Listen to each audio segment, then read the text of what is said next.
नमस्कार, सत श्री अकाल, राम राम सा, खमागणी, वणक्कम, प्रणाम। आप सभी का ऑल्टरनेट मीडिया पे फिर से स्वागत है। मैं आपकी होस्ट गायत्री देवी। हमारे साथ जुड़े हुए रमनीक सिंह जी।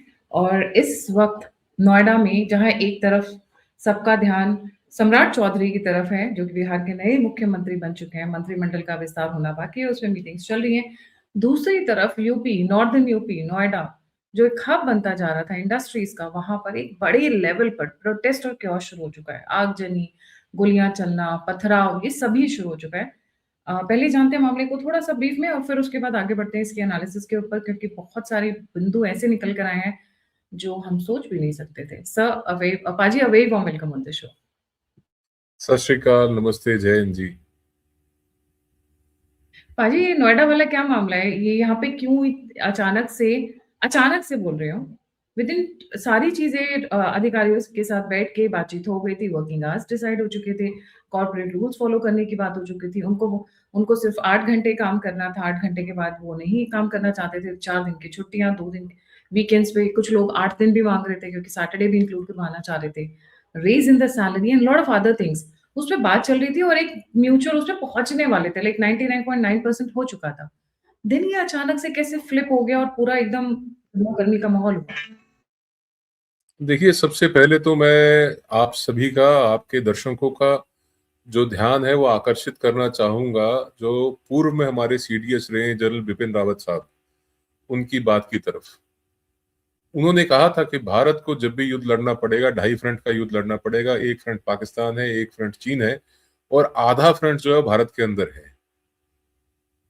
तो जो आज हम चर्चा कर रहे हैं, सामान्यतः ऐसे मुद्दों के ऊपर मैं बोलता नहीं, मैं कम बोलता हूँ, या मैं टीवी के ऊपर भी आजकल कम जाता हूँ। हम राजनीतिक विषयों के ऊपर कम बात करते हैं, सामाजिक विषयों के ऊपर कम बात करते हैं। हम जो जियो पॉलिटिकल इश्यूज हैं, भू राजनीतिक इशू है, उनके ऊपर हम ज्यादा बात करते हैं। परंतु ये जो विषय आप लेके आए हैं गायत्री जी, इसके अंदर एक एंगल जो है वो 2.5 फ्रंट का एंगल है।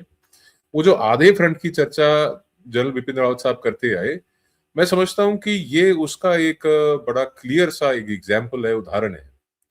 और इसमें आप एक चीज को और बड़े गौर से मद्देनजर रखिएगा कि चाहे हरियाणा हो, चाहे राजस्थान हो, चाहे उत्तर प्रदेश हो, इस प्रकार के जो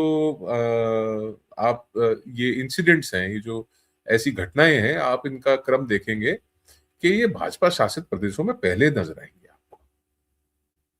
तो ये जो इसको हम कहते हैं कि सेल्फ मोटिवेटेड नहीं है, ये क्रिएटेड है। इसके अंदर आप ये मान लीजिए कि एक ऑर्गेनाइज्ड सिंडिकेट है, एक ऑर्गेनाइज्ड क्राइम का ये हिस्सा है। इसके अंदर क्योंकि 42,000 के लगभग नोएडा के क्षेत्र के अंदर, केवल नोएडा क्षेत्र के अंदर 42,000 के लगभग रजिस्टर्ड जो श्रमिक हैं वो हैं। पर अगर आप उसकी संख्या को हकीकत में देखेंगे तो it is far far greater than that, उससे बहुत अधिक संख्या। कुछ ऐसा ही हमने थोड़े दिन पहले गुड़गांव मानेसर में देखा, ऐसा ही राजस्थान में देखा। देखिए, आप ये जितनी बेल्ट है, यहां से जब आप शुरू होंगे तो आप नीमराणा तक जाएंगे, तो उसके बीच में ये अलवर का क्षेत्र आता है, भिवाड़ी आता है, अलवर आता है। ये सारा एरिया इंडस्ट्रियल बेल्ट है, मानेसर से लेके नीमराणा तक। और यहाँ पे जब आप उत्तर प्रदेश की बात करते हैं तो ये गाजियाबाद हो गया, फरीदाबाद हो गया, नोएडा हो गया। ये जितनी एरिया है, जितना बेल्ट है, ये भी सारा का सारा बेल्ट जो है, ये भी इंडस्ट्रियल बेल्ट है। अब इसके अंदर 2.5 फ्रंट का जो एंगल है, ये व्हाट्सएप ग्रुप बनाना, ये फेसबुक पे जाना, उसके अंदर झूठी अफवाहें डालना, लोगों को मोटिवेट करना, उसके लिए दो चीजें जो है उत्तर प्रदेश पुलिस ने बड़ा अच्छा काम किया है। पहला, उन्होंने जो 7 एफआईआर दर्ज करके 400 से अधिक लोगों की गिरफ्तारी अभी तक कर ली है। और इसके अंदर एक एसटीएफ बना दी है, स्पेशल टास्क फोर्स। और दूसरा इसके अंदर जो काम किया है उत्तर प्रदेश पुलिस ने, वो ये है कि इसके अंदर जो साइबर विंग है, वो इसकी साइबर टीम्स जो है वो इसकी खूब गहनता से जांच कर रही हैं। और इसके पीछे जो भी लोग हैं, जो फाइनेंशियल एंगल है, जो इसके पीछे का मोटिवेशन है, जो इसके पीछे फेक न्यूज स्प्रेड करने की बात थी, जो मामला था, वो सारा आपको धीरे धीरे निकल के आ जाएगा। और क्या लिंक है आपस में इन क्षेत्रों का, वो भी निकल के आएगा। परंतु मैं आपको पहले बता देता हूं, आपके दर्शकों के लाभ के लिए, आपके चैनल को जो लोग सब्सक्राइब करते हैं, देखते हैं, उनका थोड़ा सा एडवांस में ज्ञानवर्धन हो जाएगा। आप ये पाएंगे कि ये क्षेत्र जो है, ये जो रोहिंग्या हैं और बांग्लादेशी हैं उनसे इन्फेस्टेड है। और इस बात को मैं तर्क के साथ इसलिए भी कह सकता हूं क्योंकि आज से कई वर्ष पहले हम भी ग्रेटर नोएडा में थे, मैं भी ग्रेटर नोएडा में काम कर रहा था, देख रहा था वहां पे। तो हम देखते थे कि वहां पे जो लेबर के, हम उनको जमादार बोलते हैं, जो लेबर की टीम को लीड करते हैं, उस वक्त जो लेबर की टीमों को लीड करने वाले बांग्लादेशी थे, वो सामान्यतः अन्य लोगों से लेबर के जो चार्जेस हैं, दिहाड़ी है या जो मंथली चार्जेस हैं, वो कम लेते थे और उनके वर्किंग आवर्स जो है वो बाकी लेबर से अधिक होती थी। और एक पैटर्न जो आप देखेंगे कि धीरे धीरे धीरे कोई भी श्रम से संबंधित कार्य था, लेबर से रिलेटेड वर्क था, चाहे वो साइकिल रिक्शा पुल करने की बात थी, चाहे वो हाउस मेड्स की बात थी, यहाँ पे केवल इंडस्ट्रियल वर्कफोर्स नहीं, नोएडा के अंदर जो काम हुआ है उसके अंदर जो मेड्स हैं, मेड्स तक जो है उसके अंदर इन्वॉल्व रही। और जो आर्टीरियल सड़कों से मेरी मुराद है जो मेन सड़कें होती हैं, जहां से दिल्ली से कनेक्टिविटी है, मेरठ से कनेक्टिविटी है, आपकी गाजियाबाद से कनेक्टिविटी है, उन सड़कों को, रस्तों को बंद किया गया और डंडे के लठ के जोर पे बंद किया गया।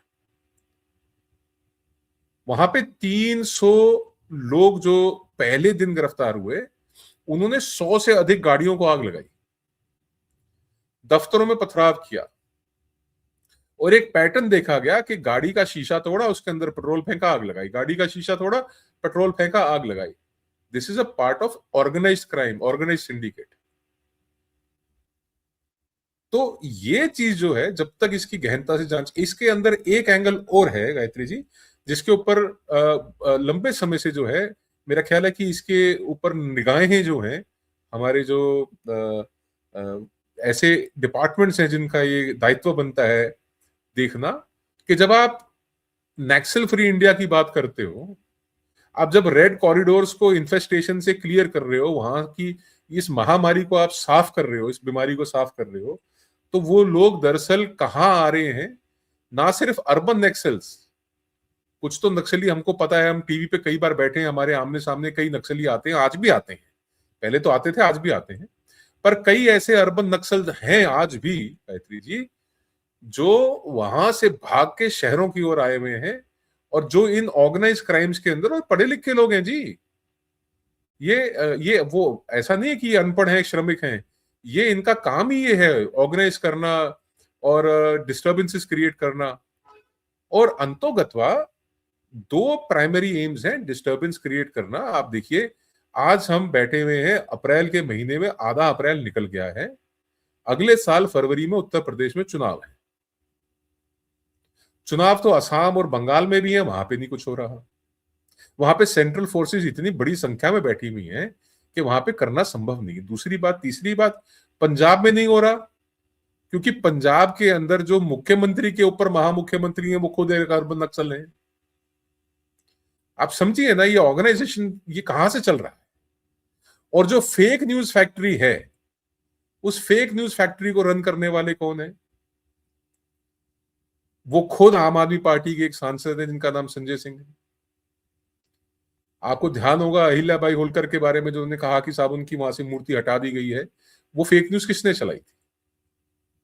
संजय सिंह। तो ये प्याज की तरह है, जैसे अनियन के अंदर, प्याज के अंदर परतें होती हैं, ये परत के अंदर परत के अंदर परत, और ये परतें जब तक उत्तर प्रदेश पुलिस पूरी तरह से खोल नहीं लेगी, और मुझे इस बात का पूरा विश्वास है कि उत्तर प्रदेश पुलिस के जो डीजीपी हैं राजीव कृष्ण जी, और जो कमिश्नर हैं नोएडा की लक्ष्मी सिंह जी, वो इसकी गहनता से जांच करवाएंगी, और इसके पीछे के जो दोषी हैं उनको बिल्कुल हर हालत में कानून के हिसाब से उनको they will be booked and brought to justice. ऐसी पिक्चर है। पाजी 2017 में भी महागुण सोसाइटी करके एक इंसिडेंस हुआ था। वहां पे इन लोगों ने उसको पूरा घेर लिया था चारों तरफ से, और ये में ज्यादातर बांग्लादेशी, और ये पूरा एरिया देख लीजिए ना, दिल्ली एनसीआर का, गाजियाबाद हो, गुड़गांव हो, नोएडा हो, ये जितने भी एरियाज हैं, मानेसर तक, बल्कि और आगे तक, these are all Bangladeshi women, Bangladeshi man also. वो ये सब के सब वही हैं, वर्कर्स का सोसाइटी वही है। इन्होंने घेर लिया था। आपको पता है उस वक्त पुलिस ने आकर लाठी चार्ज किया, तब वो वहां से भागे। उन्होंने एक फैमिली को बंधक तक बना लिया था, यहाँ तक की सिचुएशन खराब हुई थी 2017 में। Now they are repeating, look at the timing. पिछली बार जब यूपी में चुनाव हो रहा था तो किसान आंदोलन शुरू हो गया था, इस बार चुनाव हो रहा है तो मजदूर आंदोलन शुरू किया, किसको नाम इन्होंने मजदूर आंदोलन दे दिया है। देखिए, they may be certain certain cases जहाँ पे हो सकता है कि भाई there has been exploitation of the workers. I don't say कि 100% नहीं हुआ, वो सबका झूठ है।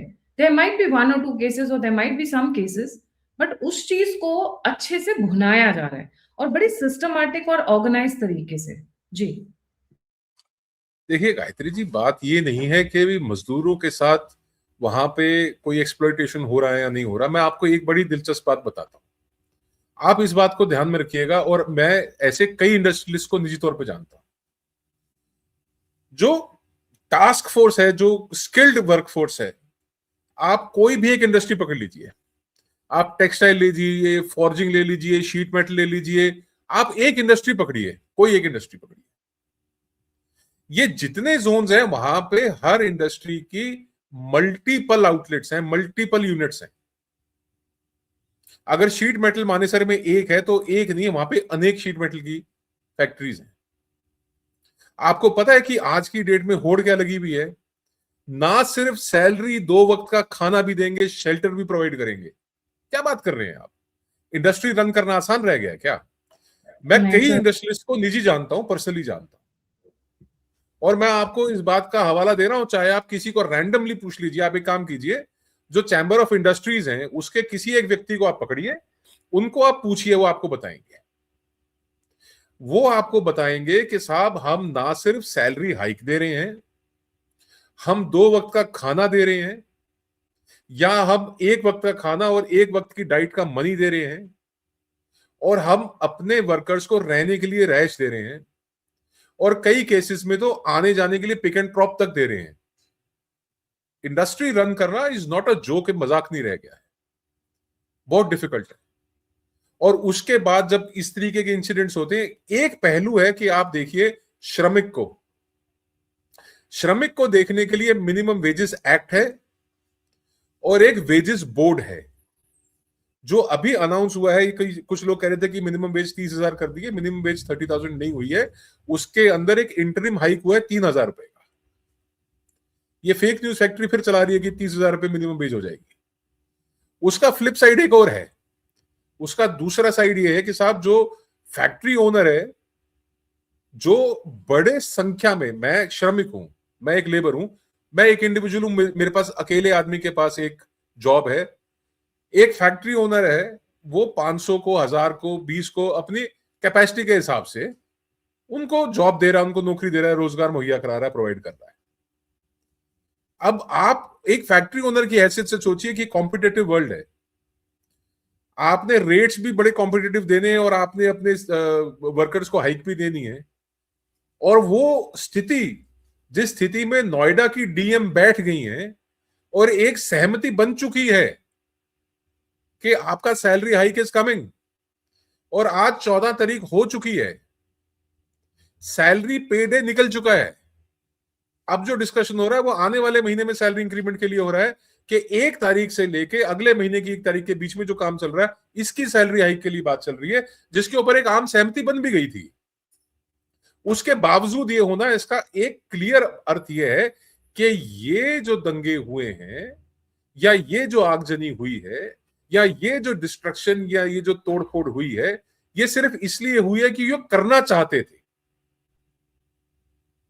ये इसलिए नहीं हुई है कि वो मजबूर हो गए थे करने के लिए, ये करना चाहते थे इसलिए हुआ है।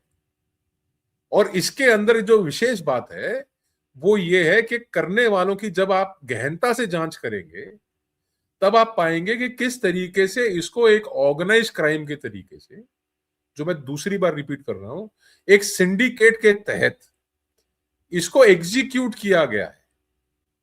ये it is not something which is happened bye its own.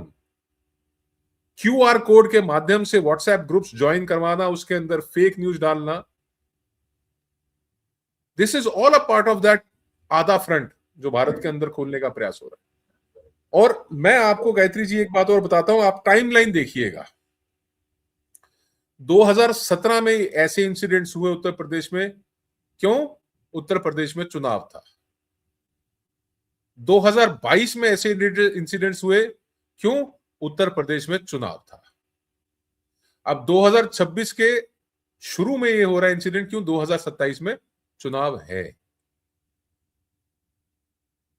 तो ये चीजें जब आप इनको लिंकअप करके देखेंगे तो आप पाएंगे कि there is a system, there is a organised way of going about it. और मैं आपको एक बात और, मैं पहली बार, मैं ऑफ द रिकॉर्ड तो कई बार ये बात बोल चुका हूं अपने दोस्तों को जो मेरे को जानते हैं, जो टीवी पे इत्यादि बैठते हैं, सोशल मीडिया बैठते हैं, मैं ये बात कई बार कह चुका हूं, परंतु मैं आज पहली बार कंपेल्ड हूं ये बात कहने के लिए, और आपके चैनल पे कह रहा हूं कि 2029 और 30 के लिए भारत की सरकार को भी, भारत की जनता को भी, हम सबको एक बहुत बड़े इंटरनल डिस्टरबेंस के लिए तैयार रहना चाहिए।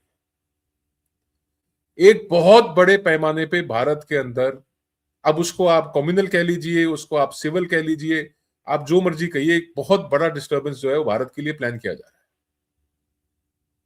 और हमको सबको सतर्क रहना पड़ेगा।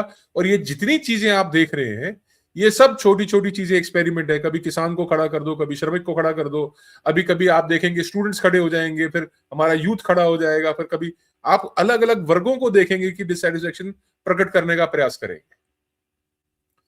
वो टाइमलाइन ऐसा है कि 29 के अंदर चुनाव होके हटेगा, और मैं आपको आज ये भविष्यवाणी कह रहा हूं कि कांग्रेस पार्टी और इत्यादि जो पार्टियां हैं वो 29 का चुनाव फिर से हारेंगी, और इन पार्टियों की उस हार के बाद वो इसको नहीं टॉलरेट कर पाएंगी, उसको हजम नहीं कर पाएंगे ये लोग। और मैं फिर कह रहा हूं कि मैं रिपब्लिक के स्टूडियो में था, हैदराबाद से, तेलंगाना से एक कांग्रेस के प्रवक्ता थे, हमारे साथ थे। उन्होंने ये कहा था कि अगर हमारी ये 90 सीटें इत्यादि ना आती, अगर हम फिर 40 से कम रह जाते, तो कुछ प्लान हमने भी किया हुआ था। और ये केवल हवा में आई गई बातें नहीं है, और इस बात से आप भी आश्वस्त रहिए कि जो इदारे, सरकारी इदारे, मेरी मुराद उनसे है जिनका ये दायित्व बनता है कि भारत के अंदर स्टेबिलिटी रहे, ये उस बात से अवगत हैं। आपके माध्यम से केवल समाज को अवगत कराना इस चीज के लिए बहुत जरूरी है कि आने वाला समय जो है वो बहुत खतरनाक है। और ये छोटे छोटे एक्सपेरिमेंट बोलते हैं, लिटमस पेपर टेस्ट बोलते हैं, ये छोटे छोटे लिटमस टेस्ट हो रहे हैं भारत के अंदर कि एक बड़ा कांड कैसे किया जाए, उसका रनअप है। मैं तो ये बोलूंगी कि फिर 90 सीट्स कांग्रेस का आना was a blessing in disguise and buying time that we are prepared, because वो तो कुछ वैसे ही रहा। पाजी यहाँ पे कह रहे हैं कि बहुत सारे लोगों को बाहर से लाया गया दंगे करने के लिए, ये भी रिपोर्ट्स आ रही हैं। अरेस्ट हुए हैं, जो कल रात को भी अरेस्ट हुए हैं, उसमें जो लोग पकड़े गए वो दिल्ली के हैं ही नहीं, एनसीआर के हैं ही नहीं। कहाँ से आ रहे हैं? तेलंगाना से, आंध्रा से, इस तरीके के, मतलब नॉट बिलोंगिंग टू दिल्ली और NCR anywhere, but outside of Delhi, all of these जितनी भी मैंने आपसे कहा कि ये, मैंने आपसे क्या कहा था, एक शब्द मैंने प्रयोग किया था, सिंडिकेट, ऑर्गेनाइज्ड सिंडिकेट। आप एक चीज को समझिए गायत्री जी, जैसे मैन्युफैक्चरिंग एक इंडस्ट्री है, जैसे सर्विस एक इंडस्ट्री है, वैसे ही क्राइम इज ऑल्सो इंडस्ट्रियलाइज्ड। ये भी एक इंडस्ट्री है, इसके अंदर भी पैसे देके काम कराया जाता है। पत्थर को पहले रेडी कराया जाता है जी, पत्थर को रेडी कराया जाता है, पत्थर को फेंकने वाले हाथों को तैयार किया जाता है, उनको कहां से कहां ढोया जाएगा वो आप देखिएगा सिलसिलेवार रूप से। जब एसटीएफ की फाइनल रिपोर्ट आएगी, इसकी फाइंडिंग्स आएंगी, तो आप पाएंगे कि इसके अंदर क्या क्या लिंक है, क्या क्या लूप है। सुनिए, पहले मैन पावर, पहले रीजनिंग, फिर मैन पावर, फिर उनके पास उसका असला, चाहे पेट्रोल हो। गाड़ी का शीशा फ्रेजाइल होता है, शीशा तोड़ के फोम होती है, फोम के ऊपर पेट्रोल के आप 4 बूंदे डाल दीजिए, उसके ऊपर आप तीली फेंक दीजिए, गाड़ी आग पकड़ लेगी। कुछ घंटों के अंतराल में 300 गाड़ियां फूंक देना, 100 गाड़ियां फूंक देना, बस फूंक देना। That means they came with that mindset. वो पहले प्रिपेयर्ड थे कि हमने ये करना है। उनका एम सैलरी हाइक करवाना नहीं था, उनका एम है यहाँ पे दंगे करवाना। पाजी, मैं दूसरे पॉइंट पे आती हूँ, इस आड़ में। आपको यहाँ पे कौन सी पार्टी इन्वॉल्व हो सकती है? आपको लगता है बीजेपी अपने खिलाफ तो दंगे कराएगी नहीं? Who is at risk? वो तो स्वाभाविक है कि बीजेपी अपने खिलाफ तो दंगे कराएगी नहीं। और कौन लोग इन्वॉल्व होंगे वो एक बार आप पुलिस की गहनता से जांच हो लेने दीजिए।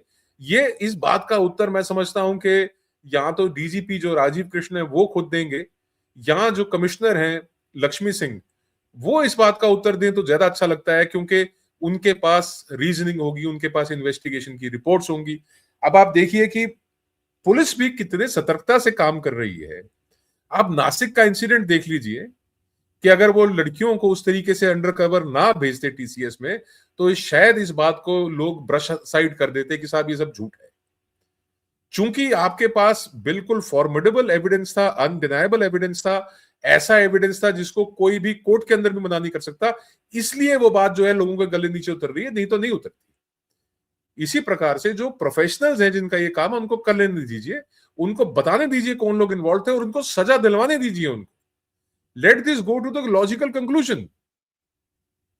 ऐसे तो राइटिंग कर दो, कभी आप सड़कें बंद कर दो, आर्टीरियल रोड्स बंद कर दो, आप लठ लेके खड़े हो जाओ। देखिए ये वही बात है जो मोबोक्रेसी की हम बात कर रहे थे। डेमोक्रेसी में ये नहीं चुनाव हरा पा रहे, अनविनेबल कैंडिडेट्स, अनविनेबल पार्टीज, अनविनेबल पॉलिटिकल आइडियोलॉजी जिनको भारत की जनता ने रिजेक्ट कर दिया, वो भाड़े के टट्टुओं के सिर के ऊपर मोबोक्रेसी के रास्ते से डिस्टर्बेंस क्रिएट कर रहे हैं समाज के अंदर और अविश्वास पैदा कर रहे हैं समाज में, लोगों में, इंडस्ट्रियलिस्ट में, उद्योगपतियों में, जो लोगों को रोजगार मुहैया कराते हैं उनके अंदर इस सरकार के प्रति। It's organize syndicate.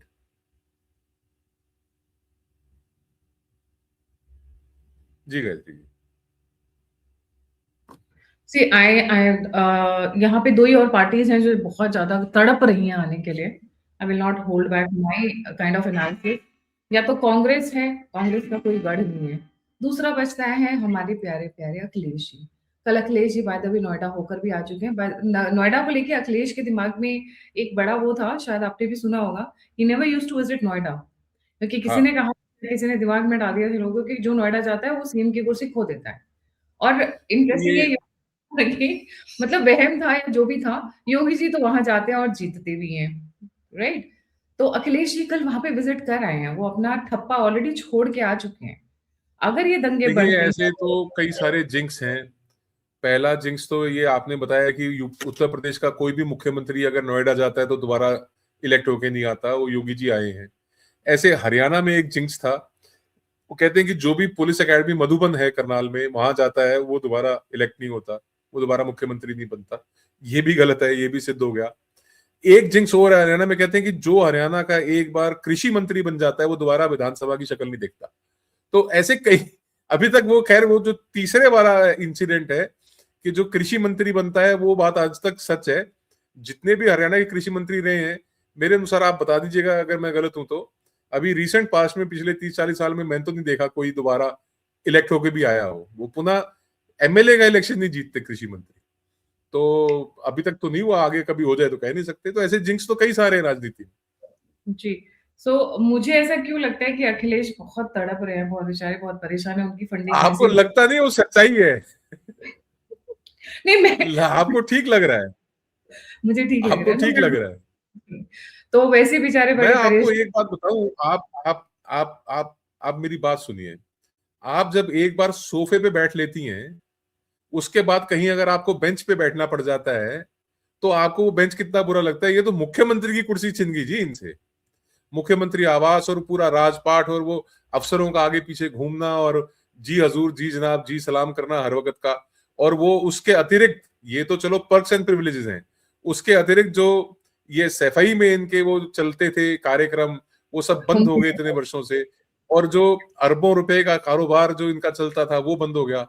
और जैसे इनके, देखिए सपोर्ट स्ट्रक्चर जो है ना, आप समझिए समाजवादी पार्टी का जो सपोर्ट स्ट्रक्चर है, जो गुंडई का सपोर्ट स्ट्रक्चर था, वो सारा हिल चुका। इनको पैसे मुहैया कराना, इनको लठ मुहैया कराना, वो सब हिल गया है। इसके पीछे कौन है वो आपको समय में तफ्तीश के बाद पता लगेगा कि ये किसने करवाया, इतना बड़ा पंगा लेने की हिम्मत किसकी हुई है। वो भी योगी महाराज से मतलब जो बुलडोजर के जी ऊपर ही बैठ के चलते हैं सारा टाइम। एक बड़ा जी। इंटरेस्टिंग कोइंसिडेंस भी था कि Yogi was doing all the rallies in West Bengal, obviously वो फिजिकली वहां प्रेजेंट थे। इन लोगों ने वही दिन चुना करने के लिए। वहां वो अपने मजेदार भाषण दे रहे थे, जो कि इज नोन फॉर, कि उर्दू लैंग्वेज वाले और हिंदी लैंग्वेज वाले, इस तरीके की कई चीजें चल रही थी, और उसी वक्त यहाँ पे दंगे शुरू हुए। So look at the ji.